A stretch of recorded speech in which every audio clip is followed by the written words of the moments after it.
Saludamos a la asambleísta Johanna Moreira. ¿Cómo le va, abogada? Buenos días. Muy buenos días. Muchas gracias por este espacio y la oportunidad. Y de paso saludar a todo el pueblo ecuatoriano que nos escucha y nos ve en este momento. Bienvenida. ¿Superado ya los nudos críticos de este proyecto de ley de interrupción del embarazo por violación?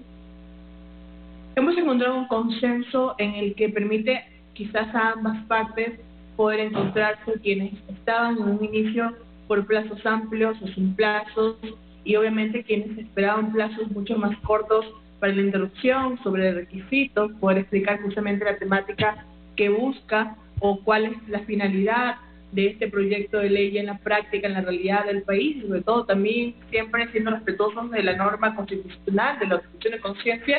Y es importante también ese encuentro que hemos tenido en este texto final ya, en el que ambas partes hemos cedido, siempre en beneficio de las niñas víctimas y adolescentes, claro, y mujeres víctimas de violencia sexual. El tema de la temporalidad, entiendo que en el informe de mayoría hay determinadas semanas y en el de minoría hay otras determinadas semanas. En ese sentido se ha manejado este consenso, si podría llamarse así, para que el día jueves, es decir, mañana, 9 de la mañana, el pleno del organismo legislativo lo debata, ¿no? Por supuesto. A ver, como Johanna Moreira quizás pueda tener un criterio muy personal y del cual lo he dicho en los medios de comunicación, que incluso lo acompañan varios compañeros de la comisión y de otras bancadas acerca de la temporalidad, de plazos amplios o de no estipular un plazo explícito en este proyecto de ley.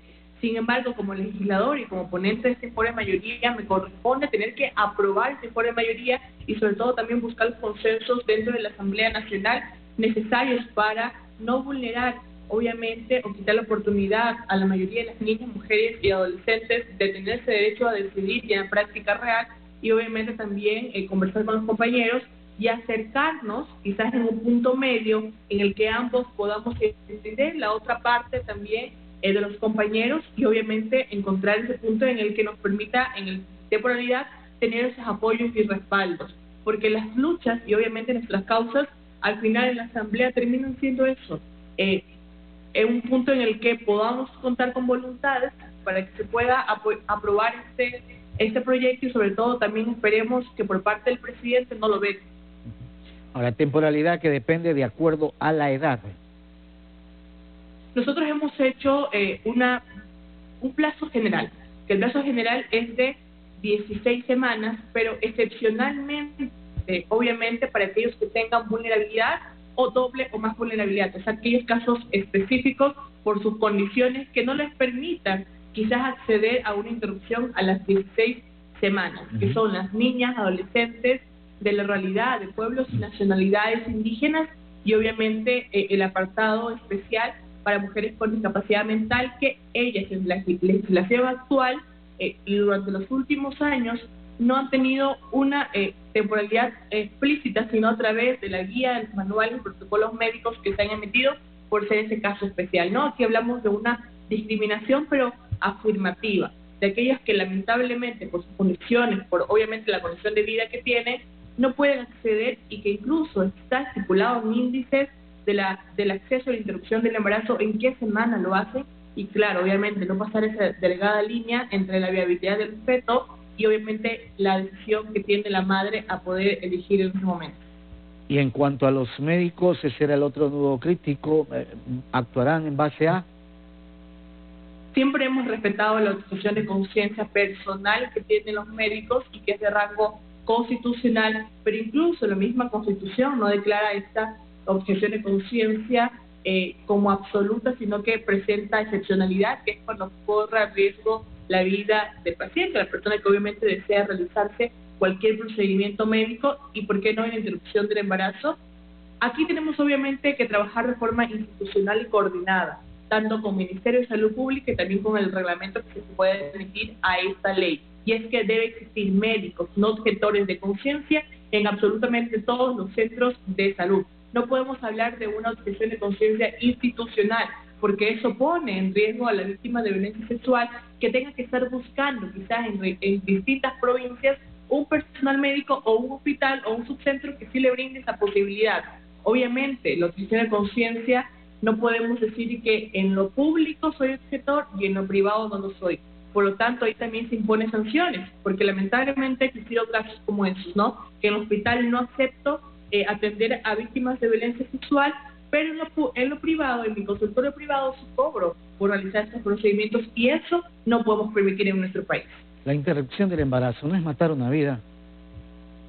La interrupción del embarazo es dar una oportunidad de vida a la víctima de violencia sexual, darle el poder y el derecho a decidir sobre su cuerpo cuando en un inicio no lo tuvo. Cuando en un inicio una niña de 9, 10 años fue violada por su padre, por su hermano, por su tío o por un familiar cercano y quedó embarazada y que la hemos condenado a que, claro, como la normativa ecuatoriana no las criminaliza por su edad, pero sí forzarlas a una tortura, continuar con un embarazo que no desean, que no entienden, a convertir a niñas en madres.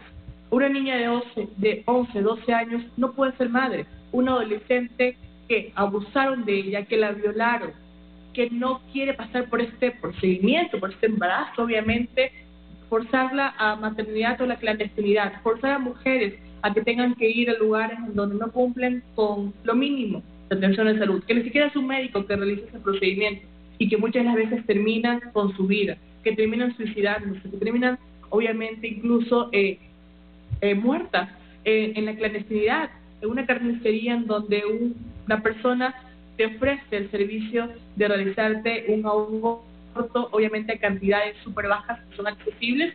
Tenemos que elegir y tenemos que dar la posibilidad, tenemos que hacer algo, obviamente ya en este contexto, porque en el tema de la violación, el tema obviamente del acompañamiento de las víctimas, son temas que lo hemos conversado y que lo hemos acompañado, pero es momento de que no volteemos a ver la vista a otro lado cuando vemos a una niña cargando a otro niño. Y eso creo que es lo mínimo de dignidad que necesitan luego de que el Estado las abandona, las persigue, las criminaliza y que luego las forza a ser madres cuando ellas ni siquiera tienen los medios económicos o ni siquiera los medios de edad, o sea, de entender lo que pasa. Y creo que esto es simplemente decidir. No estamos obligando a nadie a realizarse una interrupción, le damos una opción. Es decir, se está por parte de la Asamblea estableciendo jurídicamente lo que la Corte Constitucional así lo resolvió. Totalmente, la Corte Constitucional ya despenalizó el aborto por violación, por lo tanto no está penalizado en nuestro país y con la sentencia actualmente se tienen que realizar interrupciones del embarazo, sin obviamente un procedimiento, sin requisitos, sin fijar temporalidad, porque así lo emite la sentencia. Incluso dice que surte efecto desde su publicación. Ahora lo que la Asamblea tiene que hacer es una obligación histórica con las víctimas de violencia sexual y poder normar ese procedimiento. ¿Para qué? Obviamente para que los médicos puedan sentirse seguros, para que las víctimas incluso puedan tener un procedimiento que las acompañe y que no las revictimice, y que también el sistema de justicia, con las Ministerios de Salud Pública, podamos tener claras las funciones y competencias de cada uno de ellos y que podamos poner en práctica ya, una práctica en la que no quizás obstaculice o en la que quienes están alrededor o tienen quizás algún tipo de conexión directa no tengan un marco que les acompañe, que les da esa tranquilidad en saber que están haciendo algo en lo que está regido en la ley y que tiene obviamente todos los alcances pertinentes. Y lo último, para cerrar este diálogo, abogada, ¿se dio paso ya al juicio político a la superintendenta de bancos? El Pleno de la Asamblea Nacional resolvió el juicio político a pesar de que la Comisión de Fiscalización presidida por Fernando Villavicencio recomendaba un archivo. Consideramos que es momento de escuchar a las partes. Obviamente nosotros tenemos nuestros conceptos quizás ya preconcebidos, pero creo que es importante que la Asamblea Nacional le dé paso a su juicio político, que podamos resolver siempre por los intereses del pueblo ecuatoriano y no archivar procesos que en la práctica, quizás usted también, o que la ciudadanía ha tenido complicaciones, ha tenido prejuicios, pero también es importante de mirar cuáles son esas deficiencias que quizás se tienen en el marco normativo, en las funciones que cumple cada una de las autoridades e ir trabajando en conjunto. Quiero agradecerle por haber estado con nosotros esta mañana. Buen día, abogada. Gracias a usted, que tenga un buen día. Gracias. La asambleísta Johanna Moreira. Son las